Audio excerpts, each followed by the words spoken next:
দুধটা নিয়ে আয়, রেশনে লাইন দিয়ে আয়, দরজাটা খুলে দে, কে এই এই যে জিনিসগুলো একটুখানি বাইরে রেখে দিয়ে আয়।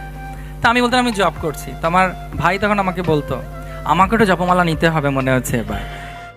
ভক্তিসিদ্ধান্ত সরস্বতী ঠাকুরের একজন শিষ্য ছিলেন, উনি রোজ প্রায় কত লক্ষ নাম জপ করতেন এবং ওনার রুচি ছিল নামের প্রতি। এবং ওনাকে যারা মানে ভক্তিসিদ্ধান্ত সরস্বতী ঠাকুর ওনার জন্য ব্যবস্থা করে দিয়েছিলেন যে আশ্রমে যদি কেউ ওরকম থাকে যে অনেক মালা জপ করতে পারবে আর ওরকম রুচি থাকা চাই, ঠিক আছে, শুধুমাত্র লোক দেখানোর জন্য নয়, ঠিক আছে। অনেক সময় এরকম হয়, আমি যখন নতুন নতুন জব করতে শুরু করেছি ছোটবেলায়, স্কুলে পড়ি, তখন আমি জব করছি, তখন আমাকে কিছু কিছু কাজ দিত বাড়ি থেকে।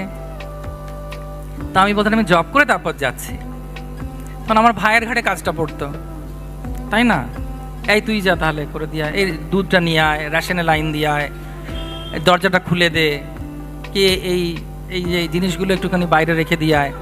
তা আমি বলতাম আমি জব করছি। তো আমার ভাই তখন আমাকে বলতো আমাকে একটু জপমালা নিতে হবে মনে হচ্ছে এবার, তোর তোর এইসব কাজের জন্যে আমার মনে হচ্ছে আমার জপমালাটা নিতে হবে। তো এরকম আমরাও ওরকম করতাম, বা অনেকে হয়তো এরকম মানসিকতা রাখে যে কোনো কিছু এড়িয়ে যাবার জন্য জব করছি আমি। হ্যাঁ, তো উনি জব করতেন কিন্তু ভালোবাসার জন্য, উনি ভালোবাসতেন এবং রুচি ছিল না। তখন উনি ভক্তিসিদ্ধান্ত ঠাকুর উনি মায়াপুরে, এই দরজাটা বন্ধ করা যাবে কি, খুব আওয়াজ আসছে ওদিক থেকে। তো তখন তিনি বলেছেন যে তোমার জন্য পুরো ব্যবস্থা করে দেওয়া হবে। তো ব্যবস্থা করে দেওয়া হয়েছে, বলছে প্রসাদও তোমার রুমে চলে যাবে, তুমি শুধু জব করো, তোর কোথাও যাবার দরকার নেই। কারণ এটা একটা খুব বিশেষ যে কারোর যদি জপে রুচি থাকে তাকে সম্মান দেওয়া যায়, যদি জেনুইন জপে রুচি থাকে। এরকম আছে আমাদের মানে আশেপাশে দেখলেও দেখা যাবে, আমাদের সোসাইটিতে এরকম অনেকে আছেন যারা জব করতে খুব পছন্দ করে, তাদের সম্মান করা উচিত, কারণ ভালো ওটা। তো উনি এরকম ব্যবস্থা করে দিয়েছেন।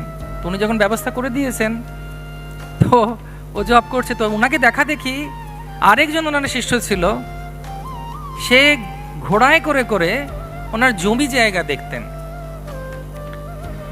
আর মানে গৌড়ীয় মঠের, এবং উনি চাষবাস দেখতেন যাতে সবাই কাজ করছে কিনা।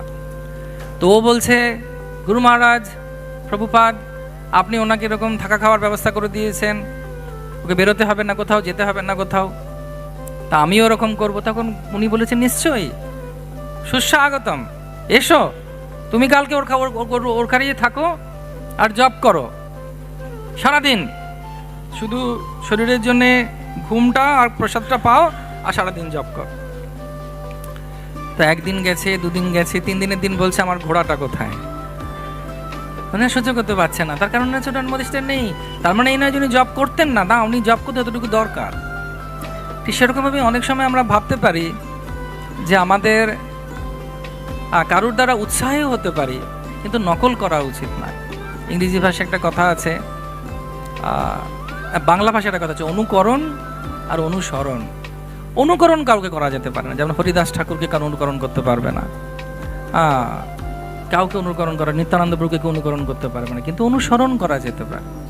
তো সেই জন্যে এই যে আলোচনাটি এখানে কৃষ্ণ রেখেছেন এবং কৃষ্ণ বই থেকে প্রভুপাদকে উদ্ধৃতি করা হয়েছে, সেটা আমাদের জীবনেও অনেকটা পালন করা উচিত বা বোঝা উচিত যে আমরা কতটা পারবো করতে।